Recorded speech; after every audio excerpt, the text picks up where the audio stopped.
Rumah ini selalu tampak sempurna. Wangi bunga, tawa hangat, dan suami yang sangat menjaga kebersihan. Setiap kali pulang kerja, Mas Aris langsung menuju kamar mandi. Alasannya sederhana, ingin segera segar sebelum memelukku. Aku percaya, sampai hari itu tiba. Aroma ini, aroma parfum melati yang sangat ku kenal.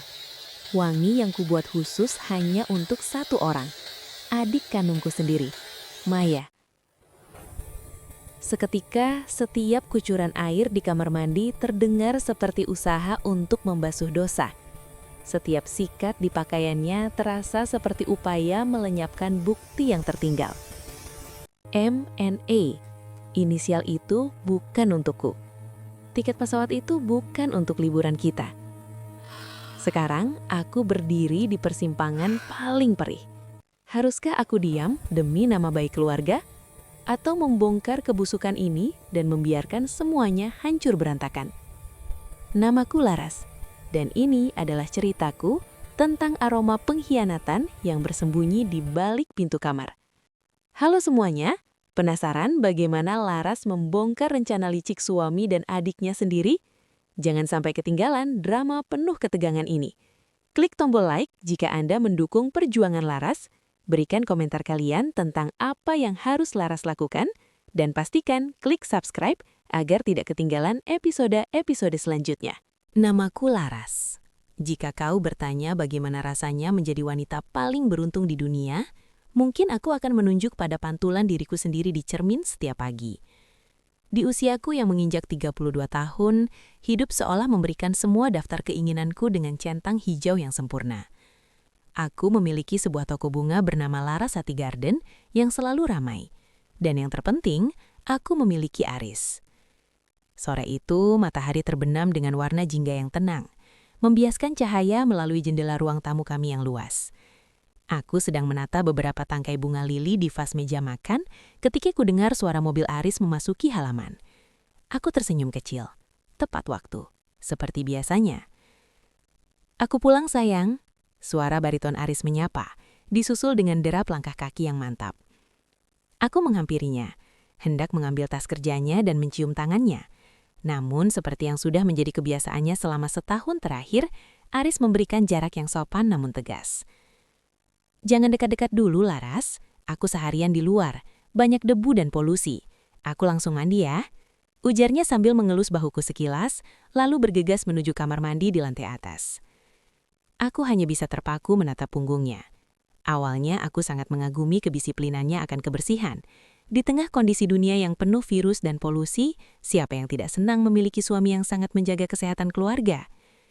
Setengah jam kemudian, Aris keluar dengan aroma sabun mint yang segar dan kaos rumah yang santai.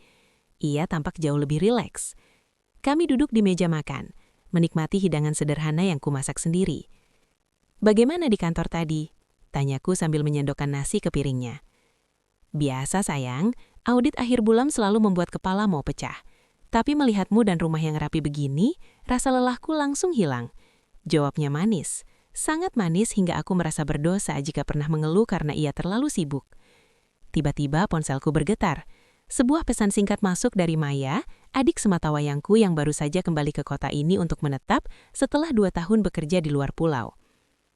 "Mbak Laras, besok aku mampir ke rumah ya. Aku kangen sekali. Oh ya, aku baru saja menemukan racikan parfum baru yang sangat aku suka. Besok Mbak harus coba." Aku tersenyum lebar membaca pesan itu. "Mas, besok Maya mau datang. Dia bilang sangat merindukan kita." Gerakan sendok Aris terhenti sejenak, hanya sepersekian detik, sebelum ia melanjutkan makannya. "Oh ya, baguslah.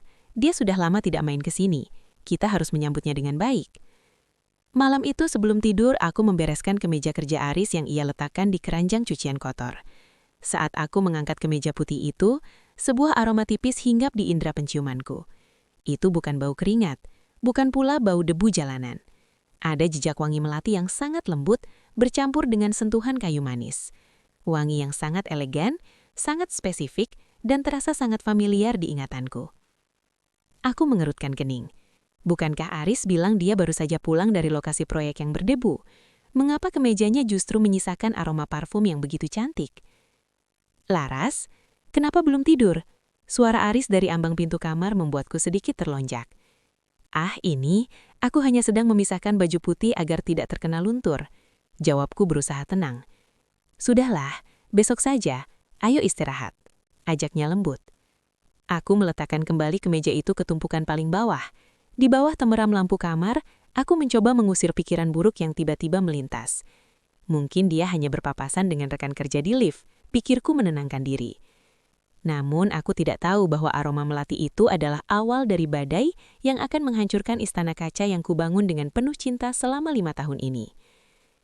Pagi itu aroma kue bolu panggang memenuhi seluruh sudut rumah. Aku ingin menyambut Maya dengan istimewa. Bagiku Maya bukan sekedar adik. Dia adalah bagian dari diriku yang harus kulindungi sejak orang tua kami mulai menua. Mbah Laras? Suara ceria itu terdengar bersamaan dengan bel rumah yang berbunyi. Aku membuka pintu dan langsung dipeluk erat oleh seorang wanita muda yang modis dan cantik. Maya tampak lebih bersinar dari terakhir kali kami bertemu. Lihat dirimu, Maya. Kamu tampak sangat bahagia, ujarku sambil mengelus pipinya. Tentu saja, Mbak. Hidup di kota ini terasa jauh lebih bergairah, jawabnya dengan kerlingan mata yang penuh rahasia. Kami duduk di ruang tamu, menyesap teh melati kesukaannya. Namun saat Maya bergerak mendekat untuk menunjukkan foto-foto di ponselnya, jantungku seolah berhenti berdetak. Aroma itu, aroma melati yang sama dengan di kemeja Aris semalam. Wangi melati lembut dengan sentuhan kayu manis yang hangat. Maya, parfummu enak sekali. Apa ini racikan baru yang kamu ceritakan? Tanyaku berusaha menjaga nada suaraku agar tetap stabil. Maya menyentuh lehernya, tersenyum manis. Iya Mbak, ini custom made. Hanya aku saja yang punya di dunia ini karena aku yang menentukan komposisinya. Kenapa? Mbak Lara suka. Tanganku yang memegang cangkir teh sedikit bergetar. Sangat suka. Sangat familiar. Tepat saat itu pintu depan terbuka. Aris pulang lebih awal dengan alasan ada dokumen yang tertinggal. Langkah kakinya terhenti saat melihat Maya di ruang tamu. Loh, Maya, sudah sampai? Aris menyapa. Suaranya terdengar sangat datar. Hampir seperti seseorang yang sedang berakting tidak tahu apa-apa. Halo Mas Aris, maaf ya aku mengganggu waktu kerja kalian, ucap Maya dengan nada yang menurutku sedikit terlalu manja untuk ukuran seorang adik ipar. Sama sekali tidak. Laras, aku ke atas sebentar ya mau ambil berkas, setelah itu aku langsung mandi dan kembali ke kantor. Seperti ritual biasanya, Aris langsung menghilang di balik pintu kamar mandi. Suara gemericik air terdengar hingga ke ruang tamu. Aku menatap Maya yang kini sedang asik memakan bolu buatanku. Maya, kamu sering bertemu Mas Aris belakangan ini. Maksudku, sebelum kamu resmi pindah ke sini. Tanyaku tiba-tiba. Maya tersedah kecil. Ia minum tehnya dengan cepat. Mana mungkin, Mbak?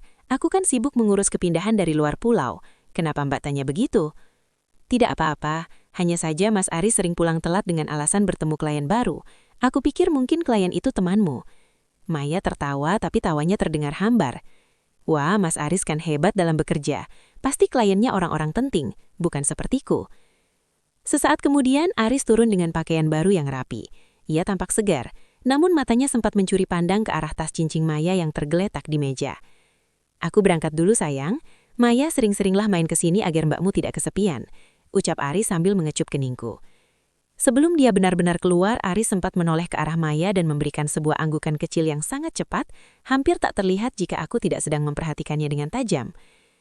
Setelah Aris pergi, aku kembali ke dapur untuk mencuci piring. Pikiranku kalut. Tidak Laras, jangan berpikiran buruk pada adikmu sendiri. Batinku mencoba menolak kenyataan. Namun saat aku hendak mengambil serbet di meja tamu, aku melihat sesuatu yang tertinggal. Sebuah botol parfum kecil tanpa label terjatuh di bawah sofa di tempat Maya duduk tadi. Aku memungutnya. Penasaran, aku menyemprotkan sedikit ke udara. Ruangan itu seketika dipenuhi aroma yang identik dengan kemeja kotor Aris semalam. Di saat yang sama, aku melihat sebuah pesan masuk di ponsel Maya yang tertinggal di atas meja karena dia sedang ke kamar mandi. Layarnya menyala, menampilkan notifikasi pesan singkat tanpa nama. Tanganku gemetar hebat memegang ponsel Maya. Pesan singkat itu seperti petir di siang bolong. Mandinya bersih sekali hari ini. Kalimat itu bukan sekedar kata-kata, tapi sebuah ejekan yang menusuk jantungku. Balaras, sedang apa? Suara Maya mengejutkanku. Aku refleks meletakkan ponsel itu kembali ke meja dengan posisi semula. Maya berdiri di ambang pintu kamar mandi, menatapku dengan tatapan yang sulit diartikan. Ada kilat kecurigaan di matanya, tapi ia segera menutupinya dengan senyum manis yang selama ini selalu kuanggap tulus. "Ah, ini aku cuma mau merapikan bantal sofa, Mai. Tadi ada botol parfummu jatuh," kataku sambil menyodorkan botol kecil itu. Suaraku terdengar serak di telingaku sendiri. Maya mengambil botol itu dengan cepat. "Oh, terima kasih, Mbak. Ini barang berharga, jangan sampai hilang." Setelah Maya pamit pulang dengan alasan ada janji temu, rumah yang besar ini terasa sangat sunyi dan dingin. Aku duduk di kursi meja makan, menatap kursi kosong yang biasa diduduki Aris. Pikiranku melayang pada setiap detail kecil selama setahun terakhir. Kebiasaan Aris yang langsung mandi, keengganannya untuk kupeluk sebelum berganti baju, dan keharuman melati yang kini terasa seperti racun. Malam itu, Aris pulang lebih lambat dari biasanya, pukul 11 malam. Aku tidak menyalakan lampu ruang tamu, duduk dalam kegelapan menunggunya. Saat kunci pintu berputar dan Aris melangkah masuk, dia terlonjak kaget melihat bayanganku. "Astaga, Laras, kamu mengagetkanku. Kenapa gelap-gelapan begini?" tanyanya sambil mengelus dada. "Aku menunggumu, Mas. Tadi aku berbicara dengan Maya," ucapku datar. Aris tampak menegang, namun hanya sesaat. "Oh ya? Baguslah. Aku mandi dulu ya, lengket sekali." "Kenapa harus selalu mandi saat itu juga, Mas? Apa kamu merasa sangat kotor setiap kali pulang menemuiku?" Pertanyaanku menghentikan langkahnya di anak tangga pertama. Aris berbalik, menatapku dengan tatapan terluka yang dibuat-buat. "Laras, kita sudah bahas ini. Ini demi kesehatan. Aku tidak mau membawa kuman dari luar ke tempat tidur kita. Kenapa kamu jadi sensitif begini?" Ia melanjutkan langkahnya, masuk ke kamar mandi dan mengunci pintu. Klik. Suara kunci itu terdengar seperti pernyataan perang bagiku. Aku berjalan perlahan menuju pintu kamar mandi yang tertutup rapat. Aku menempelkan telingaku di sana. Di antara suara kucuran air yang deras, aku mendengar sesuatu yang menghancurkan hatiku. Aris tidak sedang bersenandung seperti biasanya. Aku mendengar suara bisikan. Iya, dia mulai curiga. "Tidak, tenang saja. Aku sudah membersihkan semuanya. Besok kita bertemu lagi di tempat yang lebih aman." Air mataku jatuh tanpa suara. Hatiku yang dulu penuh bunga kini terasa seperti tanah gersang yang retak.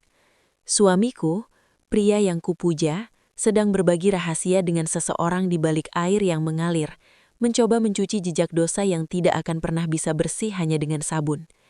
Aku kembali ke tempat tidur, memejamkan mata dan berpura-pura tidur saat Aris keluar dengan aroma sabun mint yang menyengat. Saat dia berbaring di sampingku dan mencoba membelai rambutku, aku merasa mual. Aroma mint itu tidak bisa menutupi bau kebohongan yang kini memenuhi kamar kami. Pagi harinya, aku mengambil sebuah keputusan besar. Aku tidak akan menjadi istri yang lemah yang menangis di pojokan. Jika mereka bermain di belakangku, maka aku akan menjadi penonton paling depan dalam sandiwara mereka. Saat Aris berangkat kerja, aku tidak hanya mencium tangannya. Aku menyelipkan sesuatu ke dalam saku jasnya, sebuah alat perekam kecil yang kubeli secara daring pagi buta tadi. "Hati-hati di jalan, Mas. Semoga harimu menyenangkan," ucapku dengan senyum paling manis yang pernah kubuat. Aris membalas senyumku, tidak menyadari bahwa di balik senyum itu, aku baru saja menyalakan sumbu ledak yang akan menghancurkan hidupnya. Sepanjang hari di toko bunga, tanganku tak berhenti bergemetar merangkai mawar putih. Warna putih yang biasanya melambangkan kesucian, kini bagiku tampak seperti kain kafan yang membungkus kepercayaanku pada Aris. Pikiranku terus tertuju pada alat perekam kecil yang kuselipkan di saku jas suamiku pagi tadi. Pukul 7 malam, Aris pulang. Ritual yang sama terulang. Ia memberikan jarak, menolak pelukanku dengan alasan debu kantor, dan langsung mengunci diri di kamar mandi. Saat suara kucuran shower mulai terdengar, aku dengan langkah seringkap kapas menghampiri jasnya yang tergantung. Jantungku berdegup kencang, seolah ingin melompat keluar. Aku meraba sakunya, mengambil alat perekam itu dan segera menyembunyikannya di dalam laci meja rias yang kukunci rapat. Malam itu, setelah Aris terlelap dengan nafas yang teratur, tampak sangat tenang tanpa beban dosa, aku menyelinap ke dapur. Dengan tangan dingin, aku memasang earphone dan menekan tombol putar. Awalnya hanya terdengar suara gesekan kain dan bunyi klakson jalanan. Namun pada menit ke-40, suara pintu mobil tertutup dan keheningan pecah oleh suara tawa yang sangat akrab di telingaku. Tawa yang sering kudengar saat makan malam keluarga. "Mas, kamu yakin Mbak Laras tidak curiga? Tadi pagi dia menatapku lama sekali saat aku baru sampai." Suara itu milik Maya, adik kecilku yang dulu kusuapi saat ia masih balita. "Tenang saja sayang, Laras itu wanita polos. Dia terlalu mencintaiku untuk percaya bahwa suaminya bisa berpaling. Lagi pula, aku punya ritual khusus bukan? Selama aku mandi sebelum menyentuhnya, dia tidak akan pernah mencium jejakmu." Sahutnya dibarengi suara kecupan yang membuat perutku mual. Aku menutup mulutku dengan kedua tangan, menahan jeritan yang meronta ingin keluar. Air mata panas mulai membanjiri pipiku. "Tapi aku lelah bersembunyi di balik aroma parfum melati ini, Mas. Sampai kapan?" Tanya Maya lagi dengan nada manja yang memuakan. "Sabar sedikit lagi. Proyek besarku cair bulan depan. Setelah itu aku akan mencarikan kamu apartemen yang lebih dekat dengan kantor. Kita tidak perlu lagi bertemu di tempat sempit seperti ini." Aku melepas earphone itu dengan paksa. Nafasku tersengal. Jadi setiap kali Aris pulang dan langsung mandi, dia bukan sedang membasuh debu jalanan. Dia sedang membasuh sisa-sisa pelukan adikku itu. Dia sedang menghapus bukti pengkhianatannya dengan air yang dia anggap bisa menyucikan dosa. Aku terduduk di lantai dapur yang dingin, menatap kegelapan. Kebenaran ini jauh lebih tajam daripada belati manapun. Dua orang yang paling kucintai di dunia ini telah bersekutu untuk menikamku tepat di jantung pertahananku. Aku tidak akan menangis lagi. Jika mereka menganggapku polos dan mudah dibodohi, maka aku akan menggunakan kepolosan itu untuk menghancurkan mereka pelan-pelan. Pagi harinya, aku terbangun dengan tatapan mata yang berbeda. Saat menatap cermin, aku tidak lagi melihat Laras yang rapuh. Aku melihat seorang wanita yang baru saja kehilangan dunianya, namun menolak untuk menyerah. Aku menyiapkan sarapan dengan sangat teliti.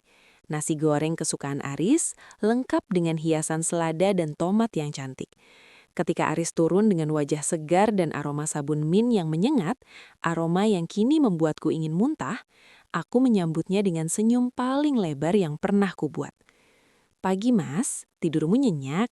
tanyaku lembut, sambil meletakkan kopi di depannya. "Nyenyak sekali sayang, kamu juga tampak sangat bersemangat pagi ini," sahutnya tanpa curiga sedikit pun. Ia menyesap kopinya, benar-benar percaya bahwa dia masih memegang kendali atas kebodohanku. "Tentu, karena hari ini aku ingin mengundang Maya makan malam di sini. Kasihan dia, baru pindah pasti belum sempat makan masakan rumah yang enak," ucapku dengan nada yang sangat tulus. Aris sempat tersedah kecil. Ia meletakkan cangkirnya dengan gerakan sedikit kaku. "Oh, hari ini? Apa tidak terlalu mendadak? Aku mungkin ada lembur sedikit nanti sore." Aku mengelus lengannya perlahan, merasakan kulitnya yang masih terasa dingin setelah mandi. "Jangan lembur, Mas. Aku sudah menyiapkan kejutan kecil untuk Maya. Kamu harus ada di sana sebagai kakak ipar yang baik, kan?" Mata Aris bertemu mataku. Aku melihat kilat kegelisahan di sana. Namun ia segera menepisnya. "Baiklah, demi kamu aku akan pulang cepat." Sore harinya, Maya datang. Ia mengenakan gaun bunga-bunga dan tentu saja parfum melati itu. Aroma itu memenuhi ruang makanku bertabrakan dengan bau masakan yang sedang kupindahkan ke meja. "Wah, Mbak Laras masak banyak sekali. Ada acara apa?" tanya Maya dengan nada ceria yang sangat palsu. "Hanya ingin merayakan kepindahanmu, Mai. Sini, duduklah." Aku menuntunnya duduk di kursi yang berhadapan langsung dengan Aris. Makan malam berlangsung dengan penuh sandiwara. Maya dan Aris saling bertukar pandang dengan sangat hati-hati. Sebuah komunikasi tanpa suara yang kini bisa kubaca dengan sangat jelas. Setiap kali tangan mereka hampir bersentuhan saat mengambil sendok sayur, aku merasakannya seperti sengatan listrik di hatiku. "Oh ya Maya, aku baru saja membelikan hadiah untukmu, sebuah botol parfum baru. Aromanya sangat unik, aku memesannya khusus dari peracik parfum langka." Aku mengambil sebuah kotak gado kecil dari bawah meja dan menyodorkannya. Maya membukanya dengan tangan sedikit gemetar.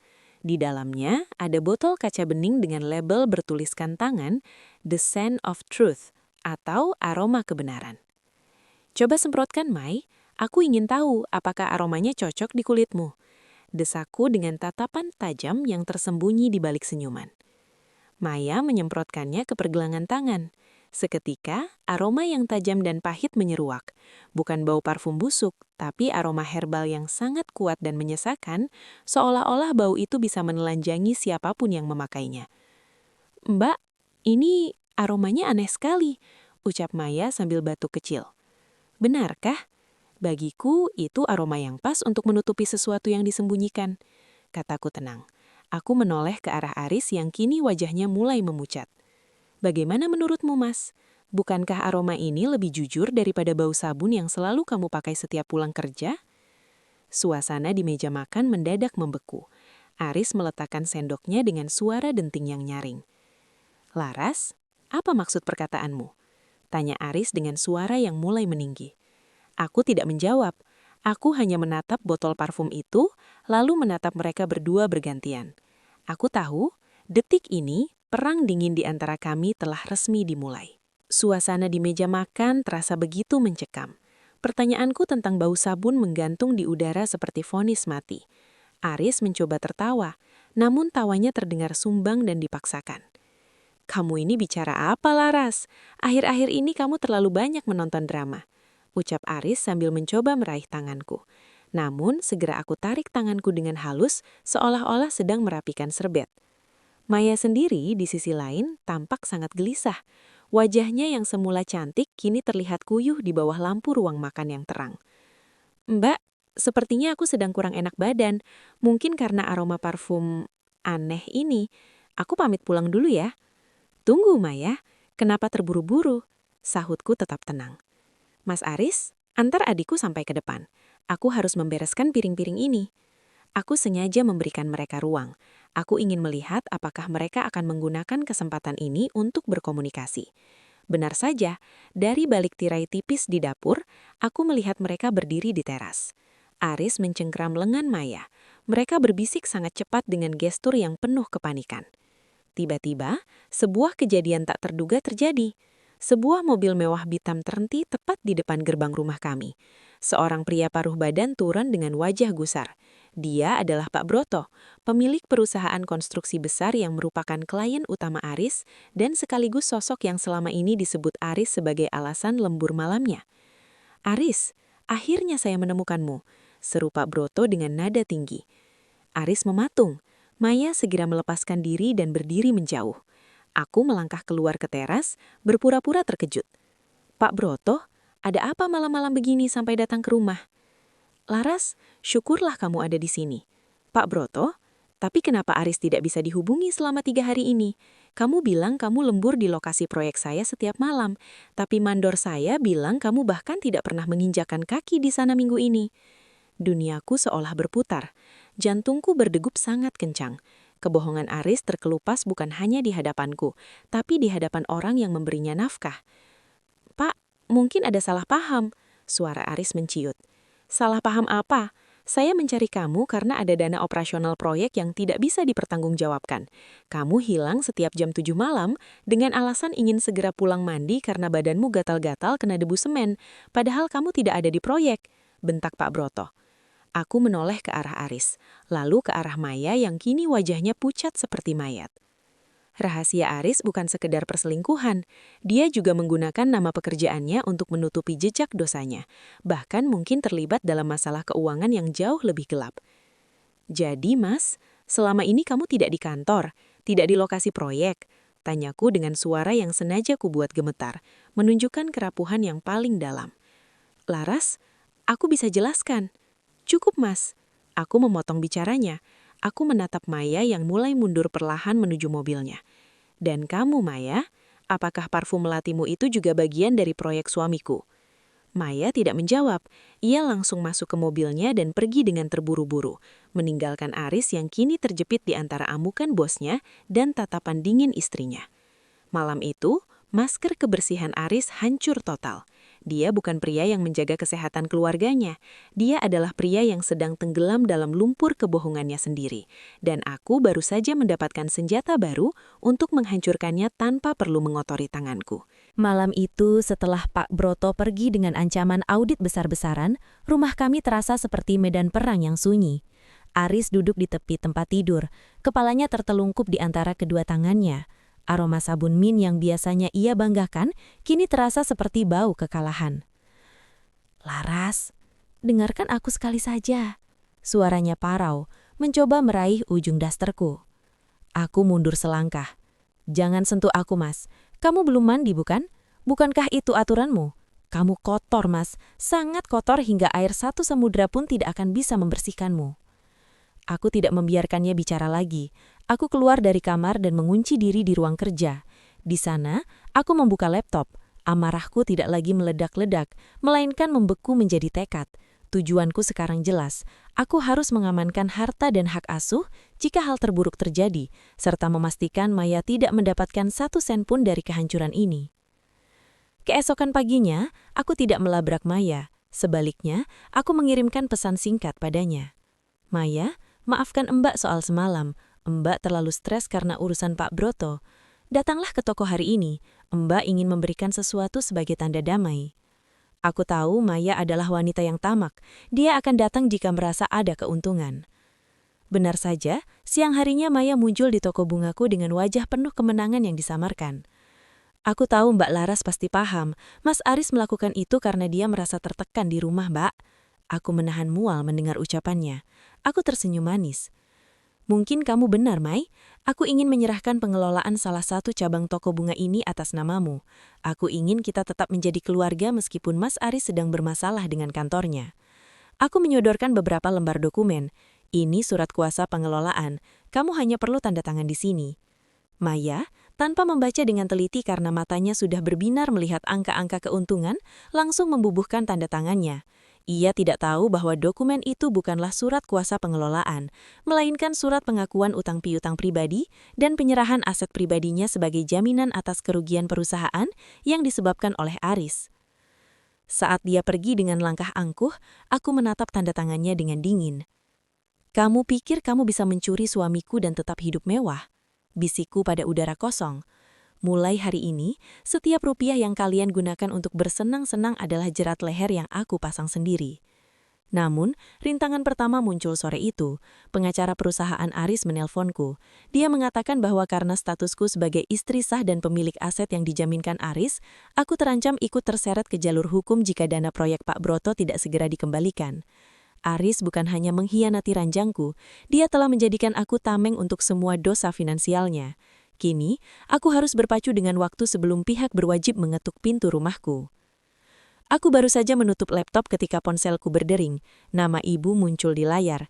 Jantungku mencelos. Di tengah kemelut yang sedang kuhadapi, suara ibu adalah hal yang paling kutakuti sekaligus kurindukan.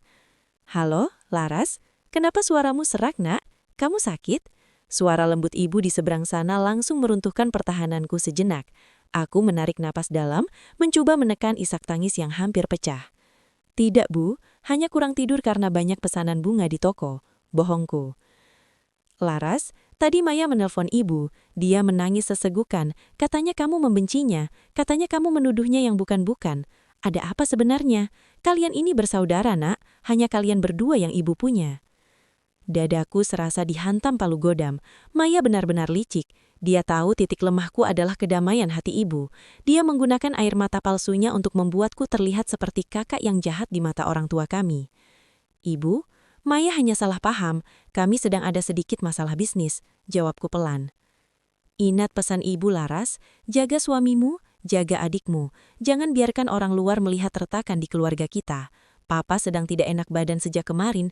Jangan tambah bebannya dengan berita yang tidak-tidak ya." Setelah telepon ditutup, aku terduduk lemas di kursi toko. Rintangan ini jauh lebih berat dari yang kubayangkan. Aku tidak hanya berhadapan dengan pengkhianatan Aris dan Maya, tapi aku juga harus berperang dengan rasa baktiku pada orang tua. Jika aku membongkar semuanya sekarang, Papa bisa kolaps. Jika aku diam, mereka akan terus menggerogoti hidupku. Tiba-tiba, Aris masuk ke toko dengan langkah terburu-buru. Wajahnya tampak kusut, kemejanya berantakan. "Laras, apa yang kamu lakukan pada Maya? Dia bilang kamu menjebaknya dengan dokumen-dokumen aneh. Kamu mau menghancurkan masa depannya." Aku berdiri, melipat tanganku dengan dada. "Masa depannya? Atau masa depan kita, Mas? Bukankah kamu yang menghancurkan masa depan kita semua saat kamu memutuskan untuk mandi setiap kali pulang dari tempatnya?" Aris terdiam, wajahnya berubah dari merah amarah menjadi pucat pasi. Dia tidak menyangka bahwa Laras yang polos bisa bergerak secepat dan sedingin ini. Namun, di tengah kemenanganku, sebuah pesan masuk dari nomor tidak dikenal. Sebuah foto dikirimkan padaku. Foto papa yang sedang duduk di kursi roda di rumah sakit, didampingi oleh Maya yang sedang tersenyum manis ke arah kamera. Di bawah foto itu ada tulisan, "Satu kata salah darimu, Mbak, maka papa akan tahu alasan sebenarnya kenapa dia ada di rumah sakit ini." Aku menjatuhkan ponselku. Maya tidak hanya mencuri suamiku, dia sedang menyandra nyawa ayahku sendiri. Suasana pagi itu terasa menyesakkan bagi Laras. Aroma kopi yang biasanya menenangkan kini terasa pahit, sepahit kecurigaan yang mengendap di dadanya. Setelah memasang aplikasi pelacak di ponsel Aris tadi malam, jemarinya terus gemetar setiap kali menyentuh layar ponselnya sendiri. Ia merasa seperti orang asing di rumahnya sendiri, mencuri-curi pandang pada suaminya yang tengah merapikan dasi di depan cermin. Laras duduk di balik kemudi mobilnya, parkir beberapa meter dari kantor Aris dengan mesin yang sengaja dimatikan. Ia melihat mobil Aris keluar dari lobi tepat pukul 16, jauh lebih awal dari jam pulang biasanya. "Mau kemana kamu, Mas?" bisiknya lirih. Suaranya parau karena rasa cemas yang menghimpit. Peta di ponselnya menunjukkan titik merah yang bergerak menuju pinggiran kota, area yang jarang mereka kunjungi. Hati Laras mencelos saat menyadari mobil itu mengarah ke daerah perumahan tempat Maya tinggal. Namun secara mengejutkan, mobil Aris melewati belokan rumah adiknya dan berhenti di sebuah kafe terpencil bernama The Hidden Leaf. Laras masuk dengan kacamata hitam dan syal yang menutupi sebagian wajahnya, berusaha sekecil mungkin agar tidak mencolok. Ia memilih meja di sudut yang gelap, terlindung oleh rimbunnya tanaman hias besar. Dari sana, ia bisa melihat Aris duduk di meja nomor 12, terus-menerus melirik arloji dengan raut wajah gelisah. Tak lama kemudian, seorang wanita masuk. Jantung Laras seolah berhenti berdetak saat melihat postur wanita itu dari belakang. Rambutnya panjang dan ramping, sangat mirip dengan Maya. Laras sudah bersiap untuk berdiri, siap untuk meluapkan semua rasa sakit dan amarahnya. Namun saat wanita itu berbalik dan duduk, dunia Laras seolah berputar. Wanita itu bukan Maya, ia adalah Ibu Ratna, kepala bagian keuangan di kantor Aris, yang datang bersama seorang pria lain yang Laras kenali sebagai auditor perusahaan. Mereka membuka beberapa map besar dan berdiskusi dengan raut wajah yang sangat serius. Laras terduduk lemas di kursinya, merasa lumpuh oleh rasa malu yang luar biasa. Ia menyalahkan dirinya sendiri. Bagaimana mungkin ia begitu tega menguntit suaminya yang ternyata sedang berjuang menghadapi masalah audit kantor. Ia merasa telah menjadi istri yang jahat karena mencurigai adiknya sendiri yang selama ini begitu baik padanya.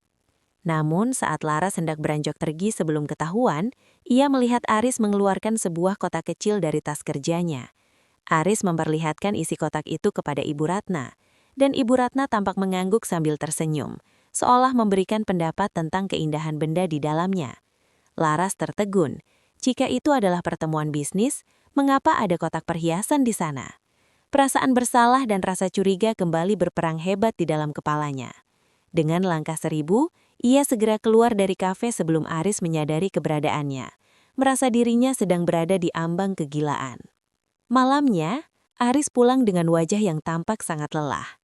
Seperti biasa, ia langsung menuju kamar mandi, rutinitas yang kini coba dipahami Laras sebagai upaya melepas penat setelah bekerja keras.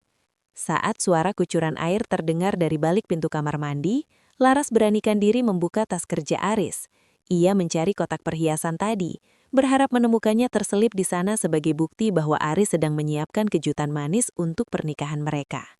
Namun tas itu kosong, tidak ada kotak perhiasan, tidak ada hadiah. Yang ada hanyalah aroma parfum melati yang samar namun tajam. Aroma yang sangat ia kenal, kembali tercium dari balik jas Aris yang tergantung. Laras berdiri mematung di tengah kamar, terjebak di dalam labirin prasangka yang semakin gelap. Malam itu, tidur Laras tidak pernah nyenyak. Bayangan kotak perhiasan di kafe dan aroma melati yang tertinggal di jas Aris terus berputar seperti kaset rusak di kepalanya. Pagi harinya, saat matahari bahkan belum sepenuhnya muncul, Aris sudah bersiap pergi dengan alasan ada rapat darurat. Laras hanya menatap punggung suaminya dari balik jendela, merasakan jarak yang semakin membentang luas di antara mereka, meskipun mereka berbagi tempat tidur yang sama. Keinginan Laras untuk percaya pada suaminya mulai terkikis habis oleh instingnya yang terus berteriak. Ia memutuskan tidak pergi ke toko bunganya hari itu. Alih-alih ia masuk ke ruang kerja pribadi Aris, sebuah ruangan yang jarang ia sentuh karena ia selalu menghormati privasi suaminya. Dengan tangan yang gemetar hebat, ia mulai menggeledah laci-laci meja kerja Aris. Awalnya ia hanya menemukan tumpukan berkas tagihan listrik dan asuransi. Namun di tumpukan paling bawah sebuah map kulit, ia menemukan sesuatu yang membuat jantungnya seolah diremas, yaitu sebuah nota dari toko perhiasan ternama di pusat kota. Mata Laras memanah saat membaca rincian di nota itu. Satu set kalung emas putih dengan liontin safir biru. Tanggal pembeliannya adalah kemarin sore, tepat saat ia membuntuti Aris ke kafe. Harganya sangat fantastis, angka yang tidak mungkin dikeluarkan hanya untuk sekedar hadiah pertemanan. Laras memegang nota itu erat-erat hingga kertasnya lecek. Ia teringat bagaimana Aris beberapa bulan terakhir sering mengeluh tentang pengeluaran rumah tangga yang membengkak. Padahal di balik itu ia mampu membeli perhiasan semahal ini. Harapan kecil bahwa perhiasan itu untuknya seketika hilang saat ia melihat kolom catatan di bagian bawah nota. Grafir inisial M dan A pada liontin. Dunia Laras seolah berputar. M, bukan L untuk Laras. Inisial itu seolah menjadi palu gamdam yang menghancurkan sisa-sisa pertahanannya. Siapa lagi M jika bukan Maya? Pikiran Laras melayang pada adiknya yang belakangan ini sering sekali memakai syal tinggi untuk menutupi lehernya. Rasa mual menjalar di perut Laras. Ia merasa sedang berdiri di tengah medan perang yang sunyi. Ia tahu kebenarannya sekarang, tapi ia juga tahu bahwa jika ia meledak sekarang, ia akan kehilangan segalanya tanpa persiapan. Ia harus bermain cantik, seelegan bunga-bunga di tokonya, meskipun di dalamnya ia sedang hancur berkeping-keping. Laras pulang dengan satu keputusan bulat. Ia tidak akan menjadi korban yang menangis. Ia akan menjadi sutradara dari kehancuran mereka sendiri. Siangnya, tanpa memberi kabar, Laras pergi ke rumah Maya. Ia mencoba bersikap tenang, mengenakan masker keteguhan yang paling kuat.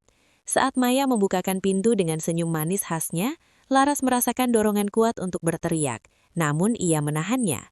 Ia memperhatikan leher adiknya. Benar saja, ada seuntai rantai emas putih halus yang melingkar di leher Maya. Namun liontinnya tersembunyi di balik kerah baju Maya. "Kak Laras, tumben tidak ke toko?" tanya Maya dengan nada ceria yang kini terdengar sangat palsu di telinga Laras. "Hanya rindu adikku," jawab Laras singkat. Suaranya terdengar asing bagi dirinya sendiri.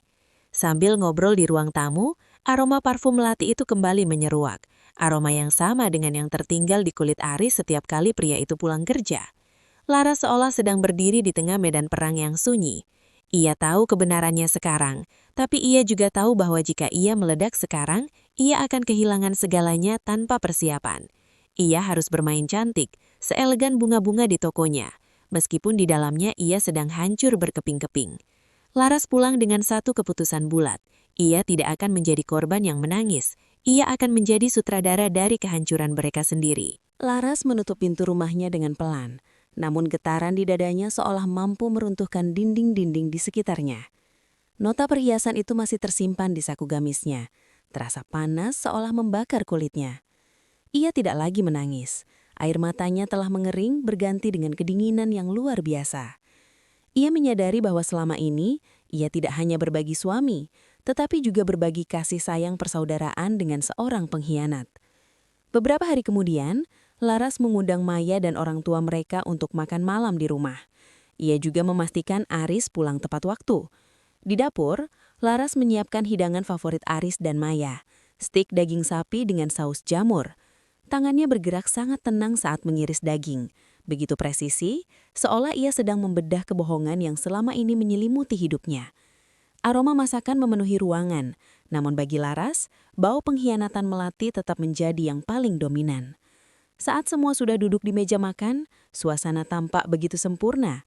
Aris duduk di ujung meja sebagai kepala keluarga yang berwibawa, sementara Maya duduk tepat di hadapan Laras, mengenakan blus sutra berwarna krem yang sangat elegan. "Terima kasih sudah masak enak hari ini, Kak.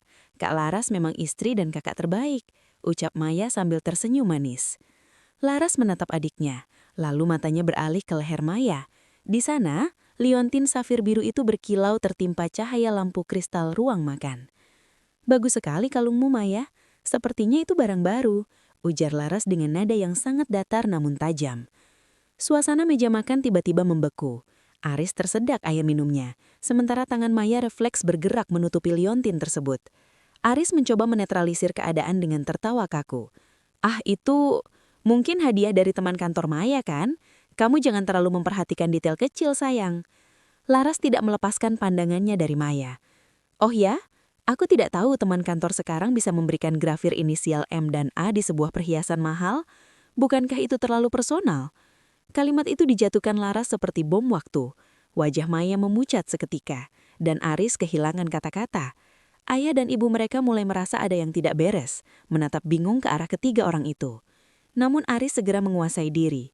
Ia justru meletakkan garpunya dengan kasar ke piring, menimbulkan suara denting yang memekakan telinga.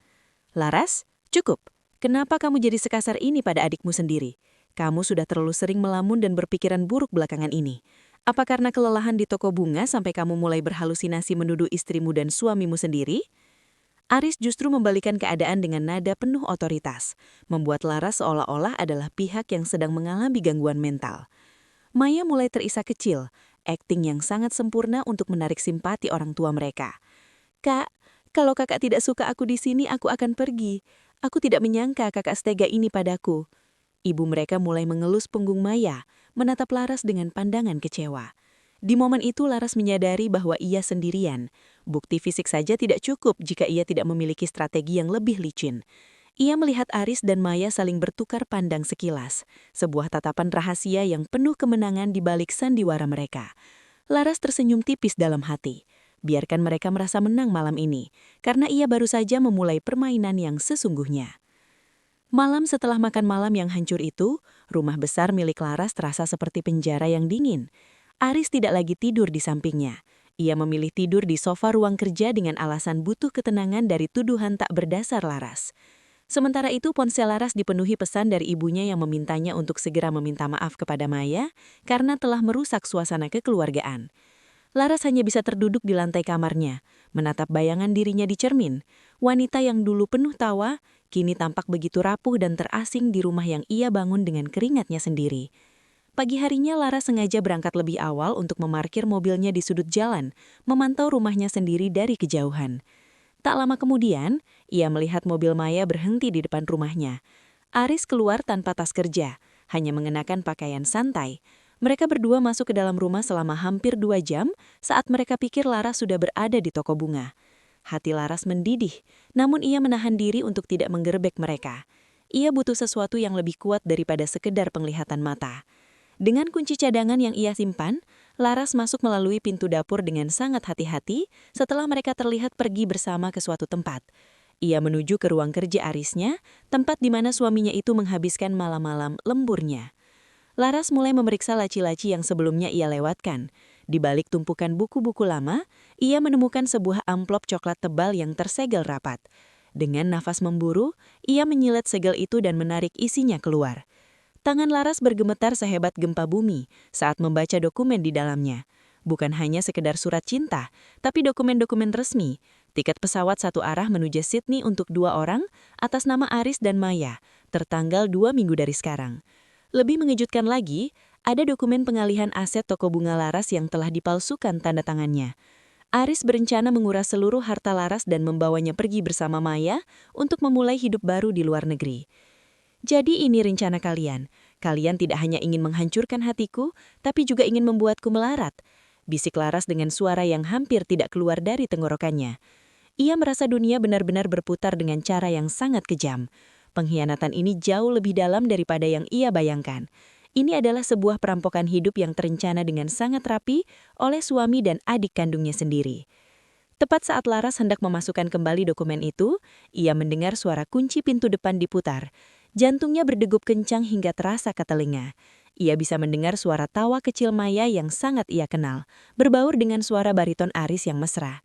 Sebentar lagi, Maya, setelah semua aset cair kita akan pergi dari kegilaan Laras ini selamanya. Ucap Aris terdengar jelas dari ruang tengah. Laras terjepit di dalam ruang kerja, hanya terhalang oleh sebuah pintu kayu, mendengarkan rencana pelarian mereka sementara tangannya mendekap dokumen bukti pengkhianatan itu di dada. Laras berdiri mematung di balik pintu ruang kerja, nyaris tidak berani bernapas. Di balik sekat kayu itu, suara tawa Maya terdengar begitu renyah, seolah-olah pengkhianatan ini adalah sebuah lelucon yang membanggakan. Laras memejamkan mata erat-erat, mendekap dokumen tiket dan surat pengalian aset itu ke dadanya. Setiap detik yang berlalu terasa seperti sembilu yang menyayat martabatnya. Ia mendengar langkah kaki mereka menjauh menuju dapur, diikuti bunyi denting gelas. "Mas, apa kamu yakin Laras tidak akan curiga soal tanda pangan itu?" Suara Maya terdengar manja, namun mengandung racun. "Dia terlalu sibuk dengan bunga-bunganya, Maya. Dia pikir aku suaminya yang paling setia, karena aku selalu mandi dan bersih-bersih setiap pulang kerja. Dia tidak tahu kalau itu hanya caraku membilas aromamu agar tidak tertinggal di kulitku," jawab Aris dengan nada meremehkan yang luar biasa dingin. Laras merasa mual. Jadi, selama ini ritual mandi itu adalah bentuk penghinaan paling nyata yang dilakukan Aris di bawah atap rumah mereka sendiri. Dengan sisa kekuatan yang ada, Laras menyelinap keluar lewat pintu samping saat mereka sedang asik di dapur. Ia masuk ke dalam mobilnya, mencengkeram kemudi hingga buku-buku jarinya memutih. Amarah yang tadinya panas kini membeku menjadi tekad yang tajam. Ia tidak bisa hanya diam. Jika ia melaporkan ini sekarang, Aris bisa saja berkelit atau menggunakan koneksi kantornya untuk memutarbalikkan fakta. Laras memacu mobilnya menuju kantor pengacara pribadinya. Namun di tengah jalan, ia berhenti di sebuah taman kota yang sepi. Ia mengeluarkan ponselnya dan melihat foto-foto masa kecilnya bersama Maya. Di foto itu, mereka tertawa bersama di kebun bunga ayah mereka. Bagaimana mungkin adik yang ia suapi, ia biayai sekolahnya, dan ia cintai sepenuh hati, kini bersekongkol untuk merampok hidupnya. Pengkhianatan Maya terasa jauh lebih menyakitkan daripada perselingkuhan Aris. Malam itu, Laras kembali ke rumah dengan wajah yang sangat tenang, ketenangan yang mematikan. Aris sedang menonton TV, bersikap seolah tidak terjadi apa-apa. "Baru pulang, sayang? Toko ramai?" tanya Aris tanpa rasa bersalah sedikit pun. Laras menatap suaminya, mencari sisa-sisa pria yang dulu ia cintai. Namun yang ia lihat hanyalah seorang asing yang sangat berbahaya. "Ramai sekali, Mas. Bahkan ada pesanan bunga untuk keberangkatan jauh. Bukankah itu menarik?" Laras menjawab sambil tersenyum tipis, menatap langsung ke mata Aris. Aris tampak sedikit tersentak, namun segera menutupi kegugupannya dengan senyuman kaku. Laras berjalan masuk ke kamarnya. Namun langkahnya terhenti di depan cermin besar di lorong. Ia tahu, ia punya waktu kurang dari 2 minggu. Pilihannya hanya dua: membiarkan mereka pergi dan menjaga rahasia ini demi kesehatan jantung orang tuanya, atau membongkar kebusukan ini dan membiarkan badai menghancurkan nama baik keluarga mereka. Laras mengeluarkan ponselnya, merekam suaranya sendiri dengan bisikan yang sangat pelan. "Permainan kalian hampir selesai." Malam itu, hujan turun dengan lebat, seolah langit ikut merasakan kegundahan di hati Laras. Ia duduk di tepi tempat tidur, menatap pantulan dirinya di jendela yang buram karena embun. Di tangannya, ia memegang dua hal: rekaman percakapan keji Aris dan Maya tadi siang, serta foto keluarga besar mereka yang diambil saat lebaran tahun lalu. Di foto itu, ayah dan ibu tersenyum sangat lebar, meranggul kedua putri mereka dengan bangga. Laras tahu, jika ia membongkar ini semua, senyum di wajah orang tuanya akan sirna selamanya. Ayah memiliki riwayat penyakit jantung yang lemah, dan kabar bahwa kedua anaknya saling menghancurkan bisa jadi akan membunuhnya lebih cepat daripada pengkhianatan itu sendiri. Namun, jika ia diam, ia akan membiarkan dirinya dirampok, membiarkan kejahatan menang, dan membiarkan Aris serta Maya membangun kebahagiaan di atas bangkai hidupnya. Apakah harga diri ini lebih mahal daripada nyawa ayah? Bisik Laras dalam kegelapan. Ia merasa seperti sedang berdiri di ujung belati. Bergerak sedikit saja, ia akan terluka parah. Tiba-tiba, pintu kamar terbuka. Aris masuk dengan aroma sabun yang sangat kuat. Ia baru saja selesai mandi, ritual pembersihan dosanya yang menjijikkan. Aris berjalan mendekat dan mencoba meletakkan tangannya di bahu Laras. Laras merasa kulitnya seperti terbakar api. Ia refleks menghindar dengan gerakan halus. "Kamu kenapa, Laras? Belakangan ini kamu aneh sekali. Apa kamu masih memikirkan soal makan malam itu? Aku dan Maya sudah memaafkan kamu loh." ucap Aris dengan nada sok bijak yang membuat Laras ingin berteriak di depan wajahnya. Aris kemudian merebahkan diri di ranjang, seolah tidak ada dosa yang ia sembunyikan. Jangan lupa, lusa adalah acara doa bersama di rumah ibu. Jangan sampai kamu merusak suasana lagi dengan kecurigaanmu yang tidak masuk akal. Laras tersegun. Acara doa bersama. Seluruh keluarga besar akan berkumpul, termasuk paman, bibi, dan para kolega bisnis ayah. Itu adalah panggung yang sempurna, sekaligus tempat eksekusi yang paling mengerikan. Di saat itulah, sebuah rencana yang berani mulai terbentuk di benak Laras. Ia menyadari bahwa menjaga nama baik keluarga dengan cara membiarkan pengkhianatan tetap ada adalah sebuah kebohongan yang jauh lebih besar. Laras berjalan menuju meja riasnya, mengambil sebotol kecil parfum melati, parfum yang sama dengan yang ia buat untuk Maya. Ia menyemprotkan sedikit ke udara, membiarkan aroma itu memenuhi kamar. Aris tampak terkejut, ekspresinya berubah menjadi sangat tidak nyaman, bahkan sedikit ketakutan. "Kenapa, Mas? Baunya harum kan? Kamu bilang kamu suka bau ini setiap kali pulang kerja. Sampai-sampai kamu selalu mandi untuk menghilangkannya agar tidak tercampur dengan bauku," jawab Aris dengan nada meremehkan yang luar biasa dingin. Matanya tidak berkedip, menembus langsung ke mata Aris yang kini mulai menghindari tatapannya. Malam itu, Laras tidak tidur. Ia menghabiskan sisa malam dengan menghubungi pengacaranya dan menyiapkan sebuah hadiah kejutan untuk acara doa bersama nanti. Ia sudah memilih jalannya. Ia tidak akan marah-marah seperti wanita yang kehilangan akal.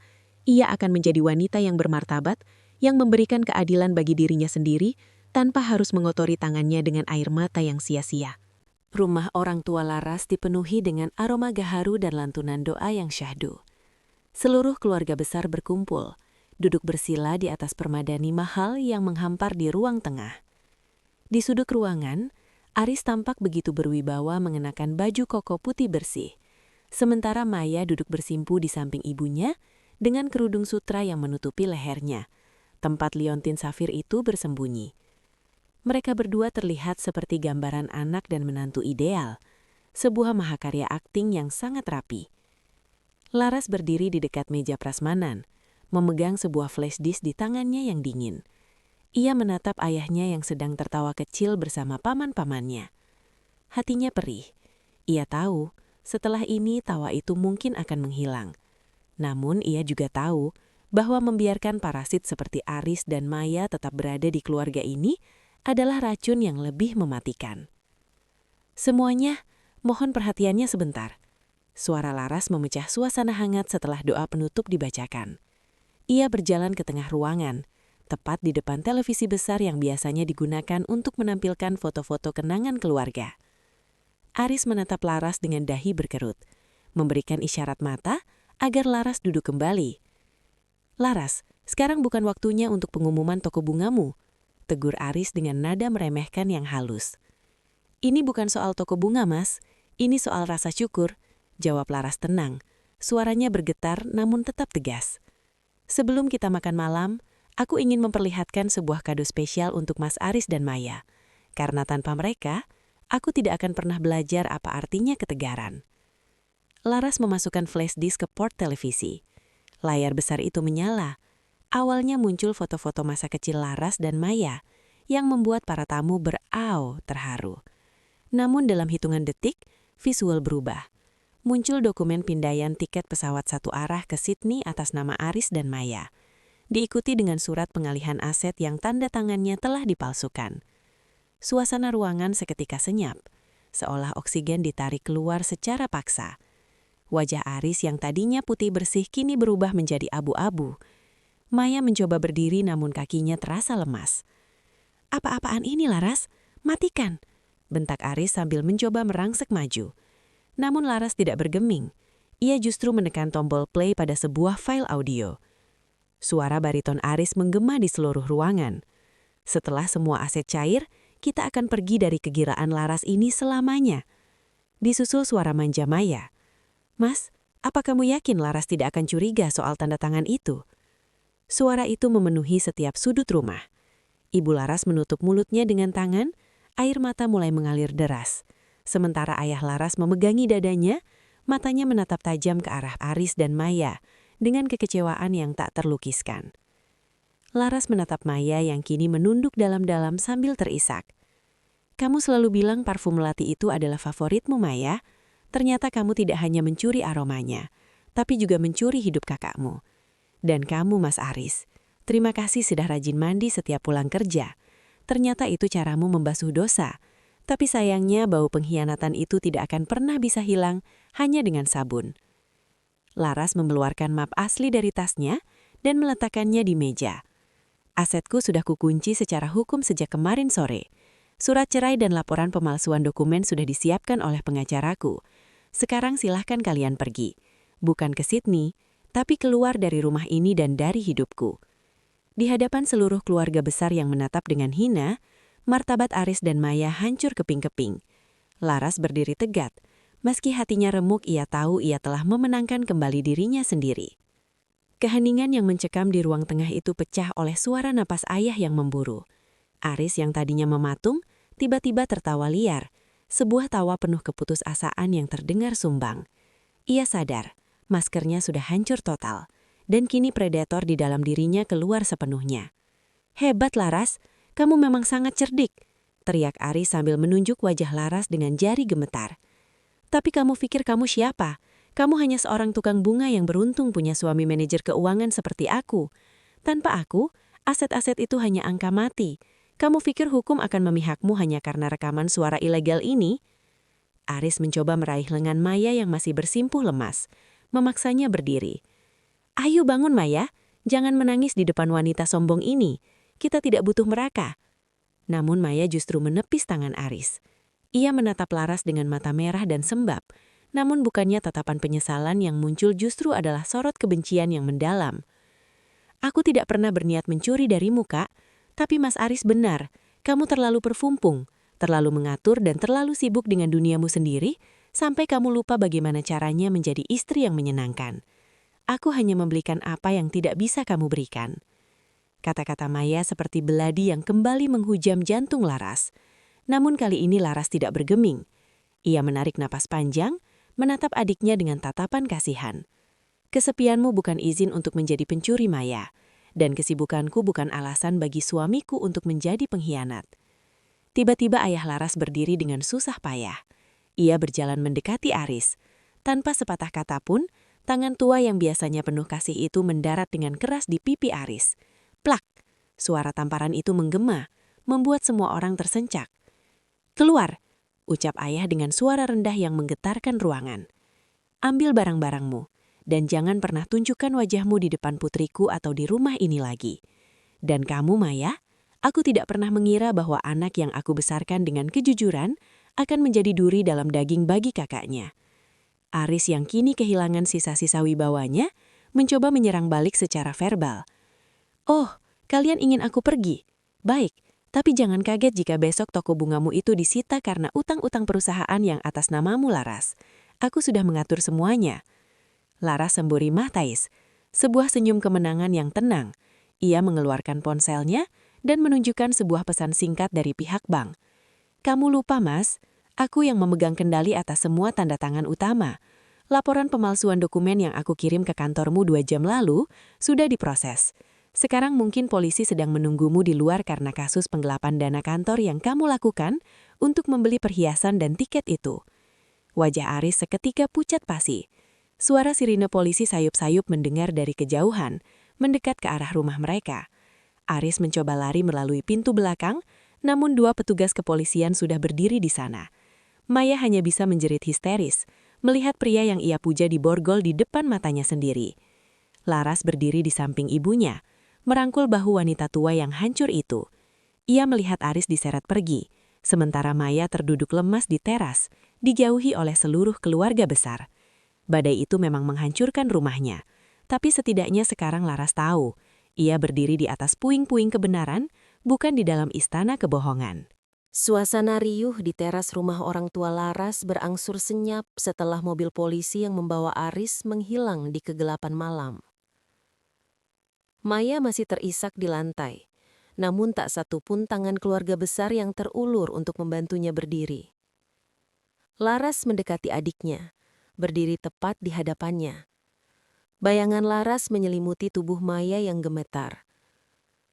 Dulu aku selalu mengira aroma melati itu adalah aroma kesucian, Maya.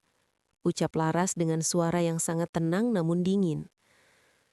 Ternyata, di tanganmu, aroma itu berubah menjadi bau busuk pengkhianatan yang paling menjijikan. Maya mendongak, matanya yang sembab menatap Laras dengan sisa-sisa kemarahan. Kamu sudah mendapatkan semuanya, Kak.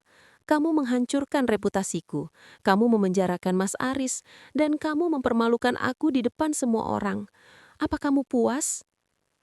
Laras tidak membalas amarah itu. Ia hanya melepaskan sebuah kunci dari gantungan jarinya dan menjatuhkannya tepat di depan Maya. Itu kunci apartemen yang selama ini aku cicil atas namamu sebagai hadiah ulang tahunmu bulan depan. Sekarang, kunci itu tidak berguna lagi. Pergilah. Mulai detik ini aku tidak punya adik bernama Maya. Laras berbalik, meninggalkan Maya yang memekik histeris memanggil namanya. Di dalam rumah, Laras mendapati ayahnya duduk bersandar di kursi kayu. Wajahnya tampak lebih tua 10 tahun dalam satu malam. Laras berlutut di depan ayahnya, menggenggam tangan tua yang dingin itu. Maafkan Laras ya. Laras terpaksa menghancurkan kedamaian ayah. Ayahnya mengelus rambut Laras dengan tangan gemetar. Bukan kamu yang menghancurkan, Nak. Kamu hanya menyalakan lampu di ruangan yang gelap agar kita semua tidak terperosok lebih dalam. Ayah bangga padamu. Keesokan harinya proses hukum dimulai dengan cepat. Laras tidak memberi celah sedikit pun. Di kantor pengadilan agama, ia bertemu dengan Aris yang mengenakan rompi tahanan karena kasus penggelapan dana kantor yang juga ia laporkan. Aris tampak kuyu, namun tatapan matanya masih penuh kebencian. Kamu pikir kamu menang, Laras? Desis Aris saat mereka berpapasan di lorong pengadilan. Kamu sendirian sekarang. Toko bungamu akan layu tanpa bantuanku. Laras berhenti sejenak, memperbaiki letak syalnya, lalu menatap Aris dengan senyum yang paling tulus yang pernah ia miliki. Bunga-bungaku justru akan tumbuh lebih indah setelah parasitnya dicabut sampai ke akarnya, Mas. Dan aku lebih baik sendirian dengan martabat, daripada bersamamu di dalam kebohongan. Laras menandatangani surat cerai itu dengan tangan yang sangat mantap. Tidak ada lagi keraguan. Saat ia keluar dari gedung pengadilan, sinar matahari sore menerpa wajahnya. Ia menghirup nafas dalam-dalam, merasakan udara yang bersih masuk ke paru-parunya. Tidak ada lagi aroma melati yang menyesakkan. Tidak ada lagi aroma sabun yang menyembunyikan dosa. Laras berjalan menuju mobilnya, siap untuk membangun kembali kerajaan bisnisnya. Kali ini dengan fondasi kejujuran yang tak akan pernah bisa diruntuhkan oleh siapapun. Setelah palu hakim diketuk dan statusnya resmi berubah, Laras mengira beban di pundaknya akan langsung terangkat. Namun keheningan di rumahnya justru menjadi musuh baru. Setiap kali ia melewati pintu kamar mandi, bayangan Aris yang terburu-buru membersihkan diri seolah terputar kembali di benaknya. Di sudut ruang tamu, ia seolah masih bisa melihat Maya yang duduk manis sambil menyembunyikan liontin safir itu. Laras terbangun di tengah malam dengan keringat dingin. Ia berjalan menuju dapur, meneguk air putih sambil menatap taman belakang yang gelap. Di sanalah ia menyadari sebuah kebenaran yang menyakitkan. Ia telah memenangkan pertempuran hukum, namun ia sedang kalah dalam pertempuran batin. Pertanyaan-pertanyaan kejam mulai menghujani pikirannya. Apakah aku memang terlalu dingin sebagai istri? Apakah aku terlalu sibuk dengan pekerjaanku sehingga mereka punya celah untuk berkhianat? Rasa bersalah yang tidak seharusnya ada mulai menggerogoti jiwanya. Laras merasa seolah dirinya adalah sebuah vas bunga yang indah, namun retak di bagian dalam. Ia mencoba menyibukkan diri di toko bunga, namun setiap kali melihat pelanggan pria membeli bunga melati untuk kekasihnya, tangannya mendadak kaku dan nafasnya tersengal-sengal. Trauma itu telah berakar lebih dalam dari yang ia duga. Suatu sore ibunya datang berkunjung ke toko bunga. Ibu membawa sekotak kecil barang-barang lama milik Laras dan Maya. Tanpa sepatah kata pun, ibu memeluk Laras dengan erat. Berhenti menyalahkan dirimu, Nak. Kamu tidak bersalah atas pilihan buruk yang mereka ambil. Kamu bukan penyebab mereka berkhianat. Mereka berkhianat karena itulah karakter mereka. Bisik ibu seolah bisa membaca pikiran Laras. Laras terisak di pelukan ibunya. Ia akhirnya melepaskan semua ketegaran semu yang selama ini ia pakai seperti perisai. Laras merasa gagal, Bu. Laras gagal menjaga adik Laras. Laras gagal menjaga pernikahan Laras. Kamu tidak gagal, Laras. Kamu hanya sedang dibersihkan dari orang-orang yang tidak layak berada di hidupmu. Jawab ibu dengan tegas namun lembut. Malam itu Laras mengambil keputusan besar. Ia mengambil semua sisa parfum melati buatan tangannya, parfum itu yang dulu ia banggakan, dan membawanya ke halaman belakang. Satu persatu botol itu ia pecahkan di atas tanah. Bau melati yang sangat kuat menyeruak begitu menyengat hingga menyesakkan dada, namun ia terus melakukannya sampai botol terakhir. Ia membiarkan aroma itu menguap dan hilang bersama angin malam. Laras menatap pecahan gaca itu di bawah sinar bulan. Ia menyadari bahwa memaafkan orang lain adalah tentang keadilan, tetapi memaafkan diri sendiri adalah tentang kebebasan. Ia mulai mengerti bahwa ia tidak perlu menjadi cukup baik untuk orang yang tidak punya nurani. Ia cukup menjadi dirinya sendiri. Langkah pertamanya menuju kedamaian dimulai malam itu, saat ia memutuskan untuk berhenti menjadi korban dari kenangannya sendiri. Setelah malam penghancuran botol-botol parfum itu, Laras merasa seolah beban seberat gunung perlahan terangkat dari dadanya. Namun, ujian sesungguhnya datang saat ia harus kembali berhadapan dengan dunia luar yang mulai berbisik tentang skandal keluarganya. Berita tentang penangkapan Aris dan pengusiran Maya telah menyebar di kalangan kolega bisnis dan pelanggan toko bunganya. Suatu pagi, seorang wanita muda datang ke toko bunga Laras. Wanita itu tidak memesan bunga, melainkan hanya duduk di kursi tunggu dengan mata yang sembab dan tangan yang gemetar. Laras mendekatinya, memberikan segelas air hangat.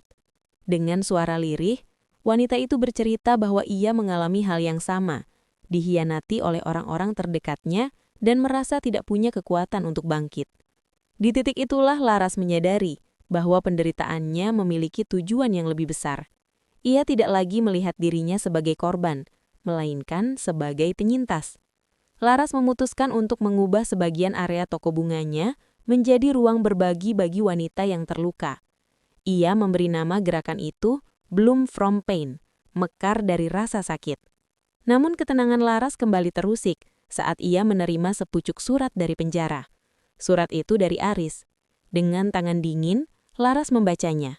Aris tidak meminta maaf, sebaliknya, ia mengemis agar Laras mencabut laporan penggelapan dananya, berjanji akan memberikan informasi tentang keberadaan Maya yang kabarnya kini hidup menggelandang dan sakit-sakitan setelah semua uang yang ia bawa lari habis ditipu oleh kaki tangan Aris sendiri.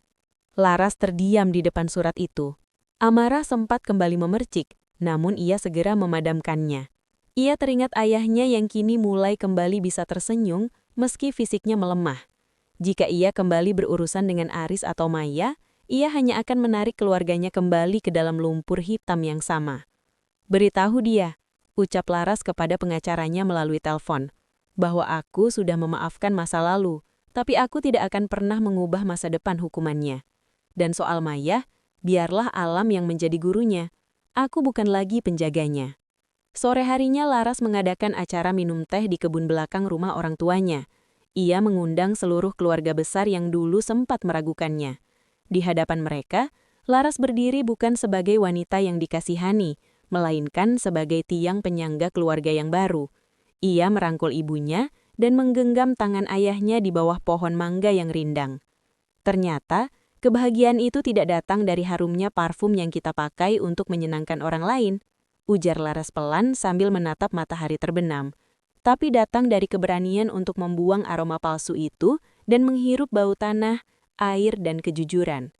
Hubungan keluarga yang sempat retak mulai menyatu kembali dengan perekat yang lebih kuat. Kejujuran yang pahit, namun membebaskan. Laras melihat ayahnya menatapnya dengan bangga, sebuah tatapan yang memberikan Laras kekuatan untuk menghadapi apapun yang ada di depan. Ia tahu, babak tersulit dalam hidupnya telah usai, dan kini ia siap menyambut fajar yang baru.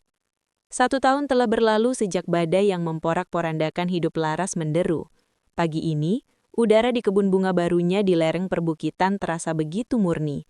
Tidak ada lagi sesak di dada, tidak ada lagi kecurigaan yang menghantui setiap derap kaki yang masuk ke rumahnya. Laras berdiri di tengah hamparan bunga matahari yang mulai bermekaran. Wajahnya tengadah menyambut hangatnya matahari pagi. Toko bunganya kini bukan sekedar tempat transaksi niaga. Ia telah berkembang menjadi sebuah workshop pemberdayaan bagi wanita yang kehilangan arah. Namun kesuksesan finansial bukan lagi ukuran kebahagiaan bagi Laras. Kebahagiaan sejatinya adalah ketika ia bisa melihat ayahnya duduk di kursi taman sambil membaca koran tanpa harus memegang dadanya karena sesak napas akibat beban malu. Sore itu, sebuah mobil tua berhenti di depan gerbang kebunnya. Seorang wanita turun dengan langkah gontai. Pakaiannya lusuh, wajahnya kuyu dan binar matanya telah padam. Itu Maya. Ia berdiri mematung di balik pagar, menatap kakaknya yang tampak begitu bersinar dari kejauhan. Maya tidak berani memanggil, tidak berani melangkah masuk.